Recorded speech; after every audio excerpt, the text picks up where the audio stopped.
बिस्मिल्लाहिर्रहमानिर्रहीम। नाजरीन, आज 6 मई है, हफ्ता का दिन, सन 2023। आपका अपना मेज़बान जावेद इकबाल सुबह के प्रोग्राम के साथ, नए प्रोग्राम के साथ, नई किस्त के साथ, न्यू एपिसोड के साथ आपकी खिदमत में एक दफ़ा फिर बफजले खुदा हाजिर खिदमत है। खूबसूरत सुबह है, सो गुड मॉर्निंग, सुबह खैर एंड अस्सलाम वालेकुम एवरीवन। कैसे हैं आप सब लोग? ठीक हैं, खैरियत से हैं, तरोताज़ा हैं? तो तैयार हैं आज की नई किस्त यानी तारीख़ हिंदुस्तान को इससे आगे देखने के लिए, जहाँ पे हमने पिछली किस्त में छोड़ा था। ये नाजरीन, हम जो दौर डिस्कस कर रहे हैं, ये 1760 से 1770 के दरमियान का है। मैं आपको लिख के दिखा दूं, 1760 से ये दहाई पे हम रुके हुए क्यों हैं? सवाल पैदा होता है ना। 1760 से 1770, इस दहाई में, इन 10 सालों में हम रुके हुए क्यों हैं? लंबे अरसे से इसी में क्यों चल रहे हैं? उसकी वजह मैं आपको बता देता हूँ। ये आपको भी फील हुआ होगा और मुझे भी। मैंने सोचा इसकी रीज़न बता दूं, इसका बैकग्राउंड थोड़ा सा बता दूं कि यहाँ पे ओवर स्टे की वजह ये है, ज़्यादा रुकने की वजह क्या है कि जितने हिंदुस्तान की तारीख में इवेंट्स इस दहाई में हुए हैं, जितनी तब्दीलियां, जितनी उखाड़ पछाड़, जितनी उथल पछल इस दहाई में हुई है, वो उसकी मिसालें माजी में कम ही मिलती हैं। इससे पहले 1748 में ऐसा हुआ था कि वहां पे इन 10 सालों में बहुत ज़्यादा वाक़यात इवेंट्स हुए थे, लेकिन उनसे भी बढ़कर ये दहाई 1760 से 1761 तक बहुत कारगर साबित हुई। इसने दूर रस नताइज छोड़े और गहरे नकूश हिंदुस्तान की तारीख में छोड़ कर गया। हिंदुस्तान की तारीखदान खुद इन 10 सालों को लिखते लिखते बेचारे हाथ थक गए होंगे। इनमें तकरीबन 2 दर्जन के करीब मोटे मोटे वाकयात हुए। अब उनकी मैं मुख्तसर डिटेल इसी प्रोग्राम के आखिर में बता दूंगा, आपको गोश गुजार कर दूंगा, मगर इस वक्त बताना इसलिए ज़रूरी नहीं है कि प्रोग्राम का रिदम टूट जाएगा। हमने अपनी तारीख की जो किस्त है उसको आगे बढ़ाना है, पहले उसमें थोड़ा ब्रेक ना आ जाए। पिछले प्रोग्राम से ही शुरू करते हैं। 1761 की बात है जी, कि वहाँ अफगानिस्तान में मैं आपको बता चुका हूँ कि बहुत लंबे से हुकूमत करने वाला बादशाह सुल्तान, कौन भला? सुल्तान, जी हाँ, नादर शाह। नादर शाह जी, नादर शाह साहब जो थे, सुल्तान नादर शाह, ये इनकी वफात हो जाती है अफगानिस्तान में। और वहाँ पे अब मसला पैदा हुआ क़यादत का। वहाँ का जिक्र इसलिए करने लग गया हूँ कि आप सोचेंगे कि हिंदुस्तानी तारीख में अफगानिस्तान का क्या अमल दखल गहरा है। थोड़ा बहुत भी नहीं, बहुत गहरा है। अफगानिस्तान का अमल दखल हिंदुस्तान की तारीख में ऐसे ही है जैसे चोली दामन का साथ होता है ना। तो इसी तरह से जब नादर शाह की वफात हुई 1761 में, तो वहाँ पे क़यादत का फुकदान हुआ। नए बादशाह, नए नवाब, नए राजा साहब या नए सुल्तान साहब के लिए मसला पैदा हुआ कि किसी एक नाम पे इत्तेफाक नहीं हो रहा था। लेकिन आखिरकार सारे कबाइल के सरदारों ने मिल बैठकर एक नाम पे इत्तेफाक कर लिया, और वो खुशकिस्मत साहब थे अहमद शाह अब्दाली। मैं बता चुका हूँ यहाँ तक। अहमद शाह अब्दाली को मुतफिका तौर पर अफगानिस्तान का बादशाह चुन लिया गया। अच्छा, अहमद शाह अब्दाली ने 2 मोटे मोटे काम किए बैठते। एक तो बैठते उसने ये किया, उसने कहा कि जी ये जो फारस की हुकूमत है हमारे पास, नाज़रीन फ़ारस कहा करते थे ईरान को। उस वक्त ईरान पर भी पठानों की, अफ़गानों की हुकूमत थी। इसने सोचा कि इनको इनके हाल पे छोड़ दें, हमें वहाँ से कोई हासिल वसूल तो होता नहीं, खाम खा के लपड़ों में पड़े हुए हैं हम लोग, उनके झगड़े ही निबेड़ते रहते हैं हम लोग बैठ के। तो क्यों ना ईरानियों को उनके हाल पे छोड़ दिया जाए। ये बहुत बड़ा फैसला था। एक ज़ेरे नगू ज़ेरे तसल्लत मुल्क को, इतने बड़े मुल्क को अपने मुल्क से अलहदा करना ये छोटा फैसला नहीं था। लेकिन अहमद शाह अब्दाली ने दरिया दिली और बड़े दिल के साथ ये फैसला किया और ईरानियों को आज़ादी दे दी और उनको कहा कि आज से अफ़गान हुकूमत का तुम्हारे ऊपर कोई अमल दखल नहीं रहा। और मेरे ख्याल से वजह वहाँ से इनकम का और टैक्स का ना आना था, लेकिन वहाँ के जो जंभेले थे, जो झंझट थे, वो बहुत ज़्यादा अफ़गान बादशाहों को अपने लपेट में, अपने दामन में लिए रखते थे। ये वजह थी। खैर, इसने छोड़ दिया जी ईरान को। दूसरा काम जो इसके जहन में बचपन से था, क्या ये इसकी सोच ऐसी थी, ये सोच रहा था कि मुगलों ने पठानों से, अफगानियों से हिंदुस्तान की हुकूमत छीनी हुई है। मुगलिया कौम से पहले अफगानियों के पास था हिंदुस्तान की हुकूमत। इक़्तिदार जो हिंदुस्तान का था अफगानियों के पास था, और ये चाहता था कि वापस इसे मुगलों से वापस छीना जाए। और जब ये बना बादशाह तो फिर इसकी खुशकिस्मती देखें कि हिंदुस्तान के सियासी, माशी और माशरती हालात इतने दिगरगूं थे, इतने बिगड़े हुए और इतने गिरे हुए थे कि इसे कोई सोचने की ज़्यादा ज़रूरत नहीं पड़ी। इसने ज़्यादा सरख पाने की भी ज़रूरत नहीं महसूस की और इसने फौरी तौर पर हिंदुस्तान पर अपना तसल्लुत दोबारा कायम करने का फ़ैसला किया। इसने जी अपनी अफ़गान फ़ौजों को साथ लिया और बड़ी आसानी के साथ दर्रा खैबर से हिंदुस्तान में दाखिल हुआ, ये जहाँ हम बैठे हुए हैं, यानी यहाँ तक, और बासानी ये लाहौर तक पहुँच गया। लाहौर पर इसने अपना कब्ज़ा जमा लिया। अच्छा, इसकी दिली ख्वाहिश बाज़ मुर्रखीन ये बताते हैं ये भी थी कि मोहम्मद गौरी और अहमद शाह की तरह या सुल्तान सलाहुद्दीन यूबी की तरह हम लोग भी, या वो जो तैमूर था, तैमूर लंग, उसकी तरह से माल असबाब लूट कर वापस अफगानिस्तान ले जाएंगे। इसके वहमो गुमान में भी नहीं था कि हम जाके तख्ते दिल्ली पर बैठें। ये चाहता था कि हम जितनी दौलत, जितनी ज़्यादा से ज़्यादा पैसे, रकम और माल मता हमारे हाथ लगे वो यहाँ से ले जाएं। जितना कुछ इन्हें लाहौर तक मिला वो तो ले गए, लेकिन ये किसी का ज़रूरी काम के सिलसिले में इसको वापस अफ़गानिस्तान जाना पड़ गया। किसको? अहमद शाह अब्दाली को। अब इसने अपनी सारी फ़ौजें यहाँ पे छोड़ी, अपने नायबीन को छोड़ा, अपनी अपनी जगहों पे बिठाया, दर्रा खैबर से लेके लाहौर तक, और खुद वापस अफगानिस्तान चला गया। अब इसकी अदम मौजूदगी में क्या हुआ कि हिंदुओं के तीसरे और बहुत हिंदुओं का ना कहें, मरहट्टों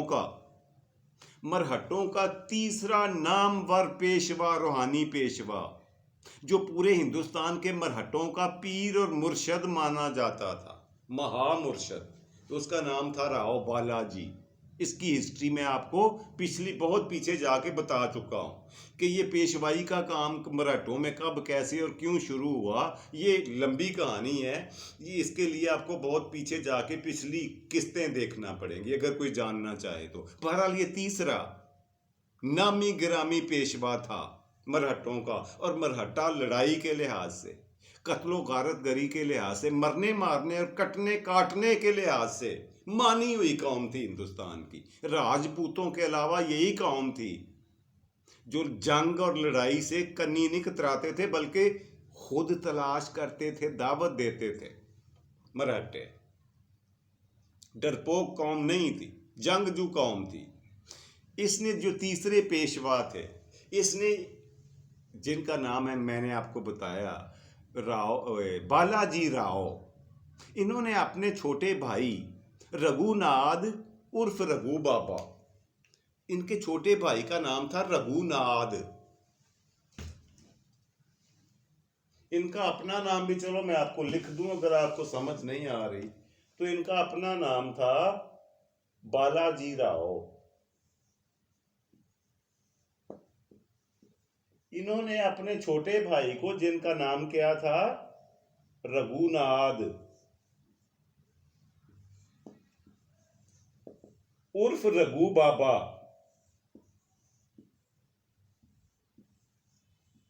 ये जो आदमी था रघु बाबा, इसको इन्होंने चूज किया, इसकी सिलेक्शन की कि ये जाकर अफगानों को, अफगान फौजियों को, पठानों को बेदखल करे जाके। और क्योंकि अहमद शाह अब्दाली उस वक्त लाहौर में या हिंदुस्तान में मौजूद नहीं था, तो बड़ी खूबसूरती, सफाई और आसानी के साथ इस बंदे ने, रघुनाथ ने उर्फ रघु बाबा ने अपनी फौजों को साथ लिया और अफगानों से लाहौर का कब्जा छुड़ा लिया, लाहौर वापस ले लिया। अब ये खबर पहुंचती है अफगानिस्तान में, और अफगानिस्तान में जब ये पता चलता है वहां पे बैठे हुए अहमद शाह अब्दाली को, तो उसने तिल मिलाकर, उसने पूरे जोश, होश और जज्बे के साथ अपनी तमाम तर ईरानी, अफगानी और तुर्क फौजों को जमा किया और आकर उन्होंने फौरी तौर पर रघु बाबा को लाहौर से शंट आउट किया। अब इन्होंने पेशकदमी शुरू कर दी तख्ते दिल्ली की तरफ, जो पहले इनका इरादा नहीं लगता था अफगानों का, अहमद शाह अब्दाली का। इसने अपनी कमांड में फौजों को लेकर ये दिल्ली की तरफ चल पड़ा, पंजाब से लेकर, इधर लाहौर से निकलकर। अब दिल्ली पहुंचने के लिए इसे काफी दिन लगने थे। इस असना में मरहट्टों के पेशवा यानी बालाजी राव जी, तीसरे पेशवा जो थे, उनको मौका मिल गया। उन्होंने तमाम मरहट्टों, राजपूतों और दीगर जंगजू सरदारों को बुलाकर एक मुश्तरका फौज बनाई कि ये अफगान बादशाह की पेशकदमी को रोका जा सके, इसको वापस जाने पे मजबूर किया जा सके, हिंदुस्तान से इसे भागने पर मजबूर किया जा सके। तो इसने, बालाजी राव ने मराठों को, राजपूतों को और दीगर मकामी सरदारों को और जंगजू कौमों को इकट्ठा किया और जबरदस्त फौज बनाई, बहुत ताकतवर और जदीद हथियारों से लैस। उस फौज को लेकर ये तख्ते दिल्ली की तरफ से बाहर निकला कि इसकी पेशकदमी को, अहमद शाह अब्दाली को रास्ते में रोका जाए। और रास्ते में वही मैदान नाजरीन, वही जिसे पानीपत कहा जाता है, 1761, वही साल इन दोनों फौजों का आमना सामना होता है। इससे पहले तकरीबन 250 साल पहले एक खून रेज जंग हो चुकी थी पानीपत के मुकाम पर। यह वक्त था 1524 का, जब जहीरुद्दीन बाबर की फौजों ने, आपको याद होगा, जहीरुद्दीन बाबर की फौजों ने किसको शिकस्त दी थी? इब्राहिम लोधी को। इसी मकाम पर, इसी मैदान जंग में अब ये एक दफा फिर से सजा और दोनों फौजें आमने सामने हुई। और वुड यू बिलीव इट कि इतनी कत्लो गारत गरी हुई, इतना जानी और माली नुकसान हुआ कि दरिया का पानी सुर्ख हो गया फौजियों के खून से। जो पानीपत जिस इलाके का नाम है उसके साथ दरिया है, दरिया के किनारे पे है, आज भी मौजूद है। वहां पे जिन जिन लोगों को तकरीबन कमोबेश कहा जाता है कि 2 लाख से ज्यादा मरहट्टों के फौजी जो थे वो जान से गए, उनको तहोबाला कर दिया। किसने? अहमद शाह अब्दाली ने। उनको वापस, उनको खाक चाटने पर, उनको चारों खाने चित करके उनको भागने पर मजबूर कर दिया। वो सरपट भागे। और जब कोई फौज मैदान जंग छोड़कर भागती है ना, तो फिर यकीन जाने मामूल से ज्यादा जानी और माली नुकसान होता है उसका। कि यही हुआ फिर बालाजी राव की मराठों की फौज के साथ 1761 में। इनको वापस भागना पड़ा वहां से अपनी जान बचाकर। अब ना तो वहां पे रघुनाथ मिल रहे थे और ना ही बालाजी राव मिल रहे थे, सारे गायब, भाग भूग गए अपनी जानें बचा के। और बाकी जो फौजी कत्ल होने से बच गए थे मराठों के और राजपूतों के, वो अफगान पठानों के लिए जंगी कैदी बन गए। अब यहाँ पे नाजरीन एक मौका बनता था। इसके लिए दिल्ली ज्यादा दूर नहीं थी, मुगलों की बादशाहत इतनी इतनी ताकतवर नहीं थी, उसको तो एक झटके की जरूरत थी। तख्ते दिल्ली को चाहता तो उसी वक्त कब्जा कर लेता तख्ते दिल्ली और हिंदुस्तान की बादशाहत का ऐलान कर सकता था। कौन? अहमद शाह अब्दाली, पानीपत से आगे बढ़कर बहुत बड़ी फतह समेटने के बाद। मगर इसने ऐसा नहीं किया, ये समझ नहीं आई क्यों। वहां से ये वापस पलट आया, ये नहीं समझ आई कि इसने ऐसा क्यों नहीं किया। हालांकि वो वक्त था कि ये वापस तख्ते दिल्ली लेना इसके लिए अब कोई मुश्किल और बड़ा मसला नहीं था, कोई जान जोखों का काम नहीं रहा था, ना कोई हजारों मीलों का फासला था। चंद दिनों के फासले पर थी दिल्ली, वहां पे एक डमी सा मुगल बादशाह हुकूमत कर रहा था और उससे हिंदुस्तान की हुकूमत लेना मसला कोई नहीं था। खैर ये वापस आया जी। कौन? अहमद शाह अब्दाली फिर वहां से पलटा और वापस आकर पंजाब में डेरे लगा लिए। खैर जो माल असबाब इसको जंग में और जो जंगी कैदी मिले, जो जानवर, घोड़े, नेज़े, तलवारें और हाथी मिले, वो बहुत बड़ा माल असबाब था। पानीपत से की जंग से जो लेकर के वापस आया।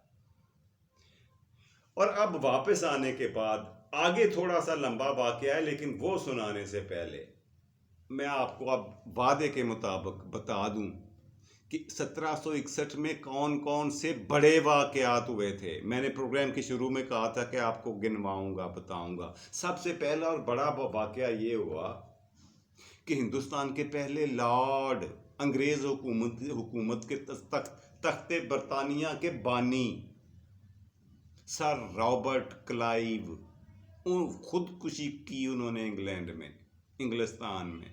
वफात हो गई उनकी। किसकी? रॉबर्ट क्लाइव की, जिन्होंने, जो बहुत बड़ा किरदार रहा हिंदुस्तान की तारीख में। पिछली कई किस्तों से इसका नाम चलता आ रहा है, रॉबर्ट क्लाइव। उससे बढ़कर क्या हुआ कि मैं बता चुका हूं कि इधर अफगानिस्तान में नादर शाह साहब की हुकूमत कायम रही, मगर वो वफात पा गए। और अगला वाकया ये हुआ कि अहमद शाह अब्दाली साहब जो थे, ये अफगानिस्तान के बादशाह बन गए, सुल्तान बन गए।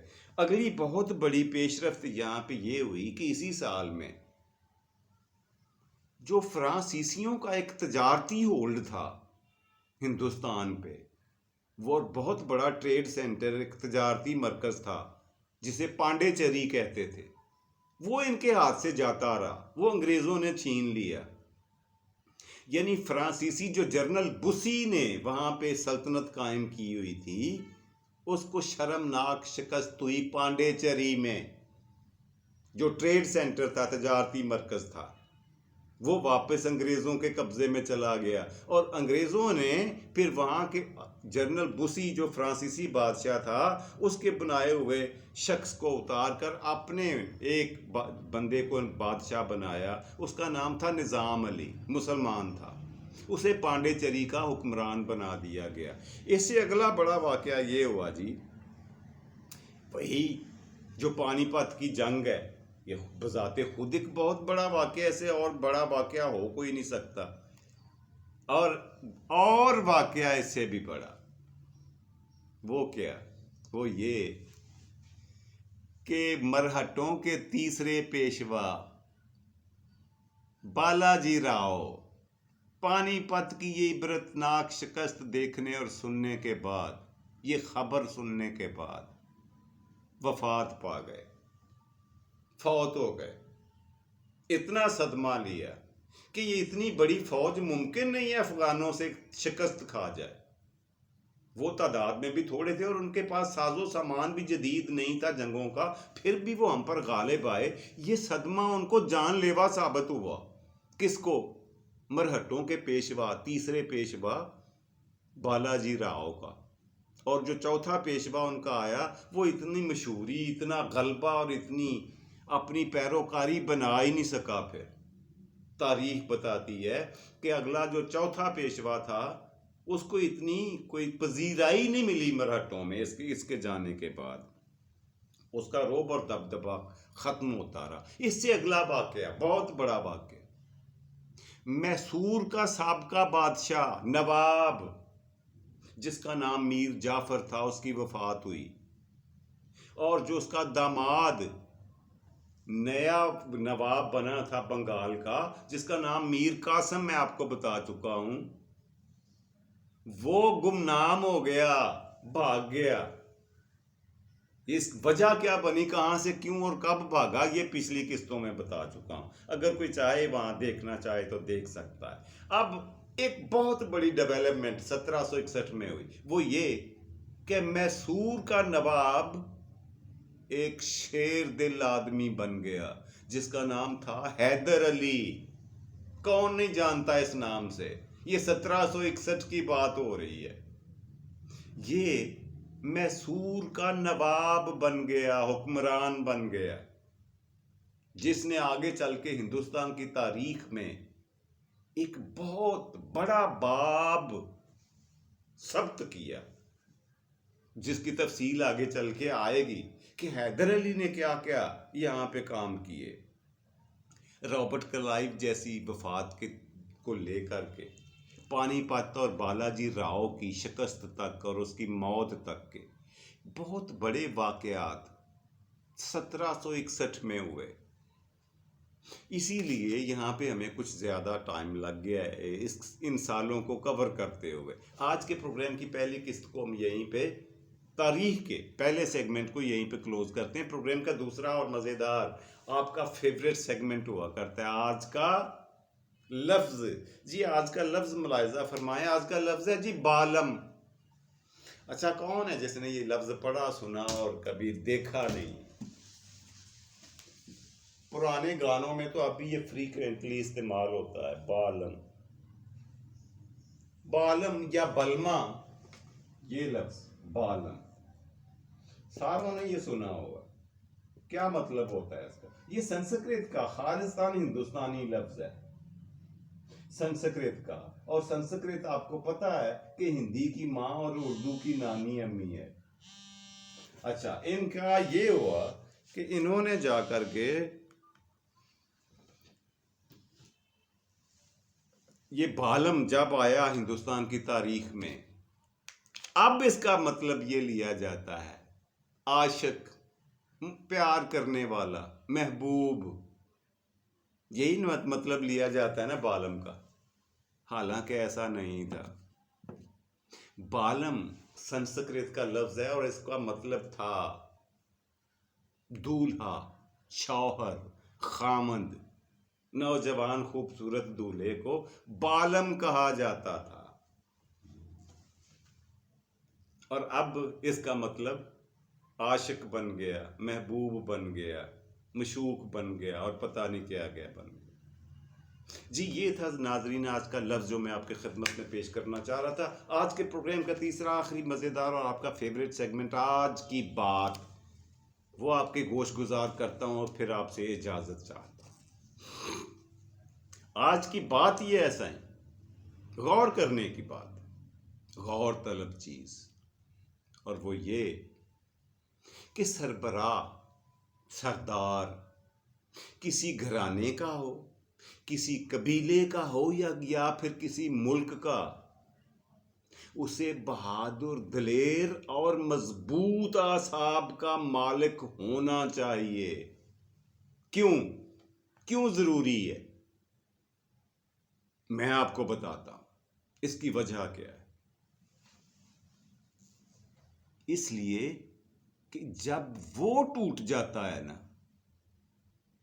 चाहे गौर तलब बात है, सरबराह की बात हो रही है, चाहे वो घराने का हो, कबीले का हो या मुल्क का, जब वो हौसला हारता है, जब वो हथियार फेंक देता है, हालात के सामने घुटने टेक देता है, या फिर जालिम के सामने सर निगूं हो जाता है, या फिर हालात से शिकस्त तस्लीम कर लेता है, बुरे दिनों के सामने गिर पड़ता है मुकाबला करने की बजाय, तो फिर ये गिरावट जो है ना, खाली एक बंदे की नहीं हुआ करती नाजरीन। उससे जुड़े हुए जितने लोग होते हैं वो सारे के सारे अंदर से पाश पाश हो जाते हैं, और फिर दोबारा उनका जुड़ जाना, उनको अपने अंदर जुड़े हुए खौफ को, आप बिखरे हुए खौफ को दूर कर लेना और दोबारा से हिम्मत और हौसला बंधा लेना, कभी कभी मुश्किल ही नहीं, नामुमकिन हो जाता है। कितना अहम होता है, अहमियत क्या है सरबराह के मजबूत असाब का मालिक होने की, उसका दिलेर होने की, उसका बहादुर होने की कितनी बड़ी ज़रूरत होती है। वो उस अकेले बंदे के साथ उससे जुड़े हुए कई लोगों के हौसले बुलंद भी हो सकते हैं और 90 के जाविये से नीचे गिर भी सकते हैं। मेरी बात को ज़रा सोचिएगा। ये था जी आज का प्रोग्राम नाजरीन। खुश रहें, खुश रखें, खुशियाँ बांटें और खुशियाँ समेटें। अपना और अपने प्यारों का ढेर सारा ख्याल रखा करें। अल्लाह सुब्हानहू तआला आपको आसानियाँ अता फरमाए और आसानियाँ तकसीम करने की तौफीक दे। फ़ी अमानुल्लाह। रब रखा और पाकिस्तान जिंदाबाद।